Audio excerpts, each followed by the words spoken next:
কংগ্ৰেছৰ কোনোবা নেতাৰ যদি মুখ্যমন্ত্ৰী হোৱাৰ ইচ্ছা আছে তেওঁ বিজেপিত আহিব লাগে। ভূপেন বৰা 2025ত আহিব।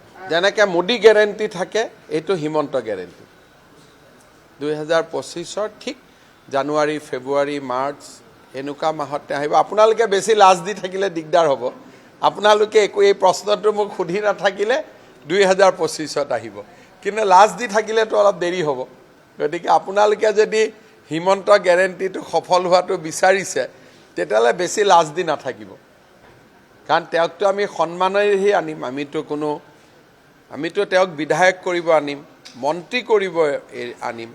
এতিয়া তেওঁ মুখ্যমন্ত্ৰীও হ'ব খুজিছে, আমি সেইটোও চিন্তা কৰিম বিজেপিৰ পৰা যে যদি ভাল মানুহ এজন মুখ্যমন্ত্ৰী হয় আমাৰ কি আপত্তি আছে। গতিকে বিজেপিয়েতো আমি নেতা বনাওঁ, মইতো কংগ্ৰেছৰ পৰা আনি মোক বিজেপিয়ে মুখ্যমন্ত্ৰী পাতিছে।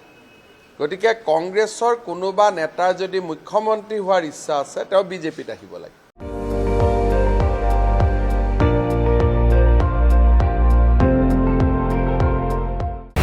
আপুনি চাই আছে ND24, সৰ্বশ্ৰেষ্ঠ নহয় সৰ্বোত্তমৰ দৌৰত।